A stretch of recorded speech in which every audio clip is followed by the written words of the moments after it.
Hello friends, आज हम देखेंगे खून की कमी, लॉस ऑफ ब्लड, जिसे हम एनीमिया कहते हैं। एनीमिया एक बहुत ही आम प्रॉब्लम है। एनीमिया को समझने से पहले हम देखेंगे कि खून क्या है, ब्लड किसे कहते हैं।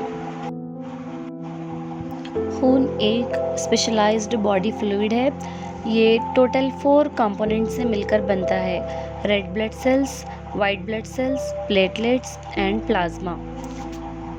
ब्लड वेजल्स कैरी करते हैं ब्लड को और बॉडी के हर पार्ट को ब्लड सप्लाई करते हैं। रेड ब्लड सेल्स लंग्स से ऑक्सीजन लेकर हमारे बॉडी के हर पार्ट को ऑक्सीजन सप्लाई करते हैं। प्लेटलेट्स किसी भी तरह के इंजरी की सूरत में ब्लीडिंग को स्टॉप करते हैं और हमारे बोन्स को हेल्दी रखने में मदद देते हैं। WBC हमें इन्फेक्शन से प्रोटेक्ट करते हैं और हमें मुख्तलिफ़ किस्म की बीमारियों से महफूज रखते हैं और हमारे इम्यून सिस्टम को मेंटेन रखने में बहुत मददगार साबित होते हैं। हमारे बॉडी में तकरीबन 5 लीटर खून मौजूद होता है। मीन्स एक नॉर्मल ह्यूमन बीइंग में 11 से 15 ग्राम हीमोग्लोबिन का होना नॉर्मल माना जाता है। खून की कमी एनीमिया के कई टाइप्स होते हैं। इनमें सबसे ज़्यादा कॉमन आयरन डिफिशिएंसी एनीमिया होता है। अब हम देखेंगे आयरन डिफिशिएंसी एनीमिया के कॉजेज, सिम्टम्स एंड प्रिवेंशंस। अगर बच्चों में वॉर्म्स हो यानी कि कीड़े हो तो वो कीड़े बच्चों के सारे ब्लड को खा जाते हैं। और एडल्ट में आयरन की कमी का मेन रीज़न एडल्ट्स के पेट में जर्म्स का पाया जाना। अगर लेडीज़ में हेवी ब्लीडिंग हो या पेट में अल्सर, कोलाइटिस हो तो अल्सर की वजह से जो ब्लीडिंग होती है तो ये भी मेन रीज़न होता है आयरन डिफिशिएंसी एनीमिया का। अगर खाने में आयरन की कमी हो तो ऐसे बच्चों को आयरन डिफिशिएंसी एनीमिया हो सकता है। फॉलिक एसिड की कमी की वजह से भी आयरन डिफिशिएंसी हो सकती है।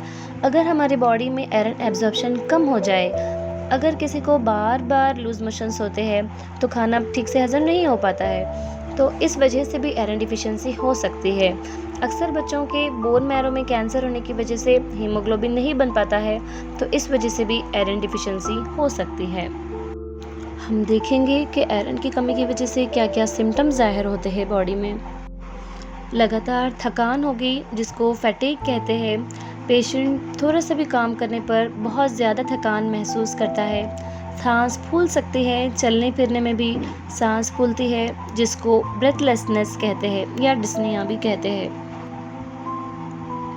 एनीमिया के पेशेंट के आँखों के नीचे की आईलिड को चेक करने पर नॉर्मली जो गहरा रेड कलर होता है वैसा नहीं होकर पीलापन या फिर उसमें सफ़ेदी दिखाई देगी। अगर आपकी बॉडी में आयरन की कमी होगी तो जो ऑक्सीजन की जितनी मकदार में सप्लाई होना है बॉडी में उतनी मकदार में सप्लाई नहीं होगी, जिसकी वजह से थकान और ब्रेथलेसनेस यानी कि सांस के फूलने की शिकायत होगी। एनीमिया की वजह से पेशेंट को डिजीनेस, चक्कर का आना, हाथ पैर ठंडे पड़ जाना, चेहरा और हाथों की स्किन का फीका पड़ जाना, नाखून का टूटना, ज़ुबान का इन्फेक्शन हो सकता है, वीकनेस होती है, सर दर्द होता है और कॉन्सेंट्रेटिंग नहीं कर पाता है पेशेंट किसी भी बात पर, बहुत ज़्यादा इरिटेट होता है, लॉस ऑफ एपेटाइट यानी कि उसको भूख नहीं लगती है और माउथ अल्सर्स हो सकते हैं। फीमेल्स में एबनॉर्मल मेंस्ट्रुअल ब्लीडिंग होने के चांसेस है। अब हम देखेंगे कि how to cure anaemia. Anaemia से बचने के लिए हमको खाने में क्या क्या चीज़ें इंक्लूड करनी चाहिए। बहुत सारी चीज़ें ऐसी है खाने में कि अगर आप इनको अपने डाइट में इंक्लूड करें तो आपको आयरन डिफिशिएंसी एनीमिया कभी नहीं होगा। जैसा कि डार्क लीफी ग्रीन वेजिटेबल्स, पालक, मेथी, सेब, अनार, मशरूम, खुबानी, किशमिश, ब्रोकली, पत्ता गोभी, रेड मीट, ड्राई फ्रूट्स में पर्टिकुलर डेट्स। गुड़ भी हमारे बॉडी को आयरन डिफिशिएंसी एनीमिया से बचाए रखता है।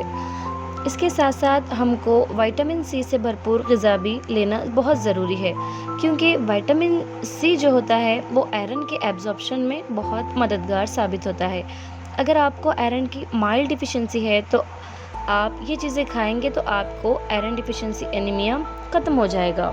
अगर आपको आयरन की मॉडरेट डिफिशिएंसी है तो आपको आयरन के ओरल सप्लीमेंट्स लेने होंगे, जो कि कैप्सूल, टैबलेट और सिरप फॉर्म में आते हैं। अगर सीवियर आयरन डिफिशिएंसी है तो आपको इंजेक्टेबल फॉर्म में आयरन लेना होगा। इससे आयरन बहुत जल्द बैलेंस हो जाता है। अक्सर एनीमिक पेशेंट में हीमोग्लोबिन लेवल 3 to 4% अगर हो जाए तो इस सूरत में कंपलसरी ब्लड ट्रांसफ्यूजन की ज़रूरत पड़ती है। अगर एनीमिया के ऐसे कोई सिम्टम्स आपको ज़ाहिर होते हैं तो फ़ौरी अपने डॉक्टर से कंसल्ट कीजिए और वक्त पर अपना इलाज करवाइए। अगर वीडियो पसंद आए तो प्लीज़ सब्सक्राइब कीजिए, कमेंट कीजिए, लाइक कीजिए और अपने दोस्तों के साथ ज़रूर शेयर कीजिए। Thank you for watching.